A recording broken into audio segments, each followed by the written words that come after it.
ഇന്ന് ലോകത്ത് ജീവിച്ചിരിക്കുന്ന ഒരു പ്രഭാഷകൻ, ഒരു പണ്ഡിതൻ, അദ്ദേഹത്തിന്റെ അനുഭവം പറഞ്ഞപ്പോൾ ഞാനത് കേട്ട് ഇടയ്ക്കിടയ്ക്ക് കരയും.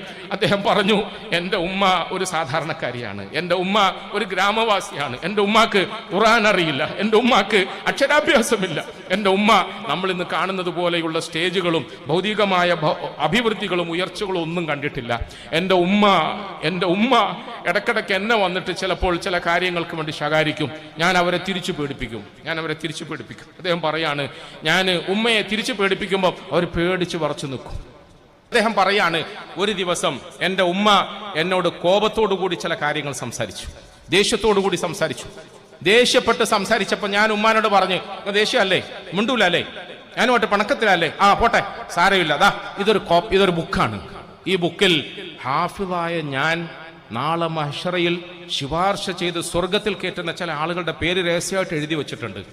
ഞാൻ ശുപാർശ ചെയ്ത് സ്വർഗത്തിൽ കയറ്റുന്ന ചില ആളുകളുടെ പേര് ഞാൻ ഇതിനകത്ത് എഴുതി വെച്ചിട്ടുണ്ട്. ഉമ്മ, നിങ്ങൾക്ക് എന്നെ വേണ്ടല്ലേ, ഇഷ്ടമല്ലേ, ദേഷ്യമല്ലേ, ഞാൻ നിങ്ങളുടെ പേരങ്ങ് വെട്ടി, ഇനി നിങ്ങളുടെ പേര് അതിനകത്ത് ഉണ്ടാവില്ല, നിങ്ങളുടെ പേരുണ്ടാവില്ല. അപ്പൊ ആ ദേഷ്യത്തിൽ ഉമ്മ എന്നോട് പറയും, പിന്നെ സ്വർഗം നിന്റെ ഉപ്പാന്റെ സ്വത്തല്ലേ, നിനക്ക് തോന്നുന്ന പോലെ എഴുതാൻ നിന്റെ ഉപ്പാന്റെ സ്വത്തല്ലേ.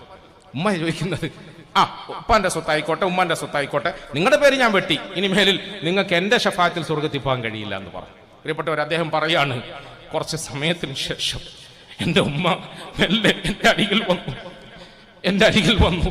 കൊച്ചു മകനെ മാറോട് അണച്ചു ചേർത്ത് ചുംബനം നൽകുന്നത് പോലെ വലിയ ഷെയ്ഖും പ്രഭാഷകനും പ്രാസംഗികനും ഒക്കെയായ എൻ്റെ ഉമ്മ എന്നെ അണച്ചു ചേർത്തിട്ടു, മോനെ, ഞാൻ എൻ്റെ കോപം കൊണ്ടും ദേഷ്യം കൊണ്ടും ഞാൻ പറഞ്ഞു പോയതാടാ, എൻ്റെ പേര് വെട്ടല്ലേ, എൻ്റെ ഷഫാഅത്ത് കൊണ്ട് സ്വർഗത്തിൽ പോകുന്ന ആളുകളുടെ ലിസ്റ്റിൽ നിന്നും നീ മായ്ച്ചു കളയട്ടെ, മനം ചേർക്കണേ എന്ന് പറഞ്ഞു. പ്രിയപ്പെട്ടവരെ, ഇങ്ങനെ 1000 അനുഭവങ്ങൾ നമ്മുടെ ഉമ്മമാരെ കുറിച്ച് നമുക്ക് പറയാനുണ്ടാകും, നമ്മുടെ ഉപ്പമാരെ കുറിച്ച് നമുക്ക് പറയാനുണ്ടാകും.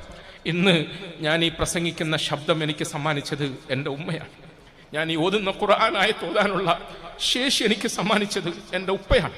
അഥവാ അള്ളാഹു അതിന് കാരണക്കാരാക്കിയത് എൻ്റെ ഉമ്മയെയും ഉപ്പയെയും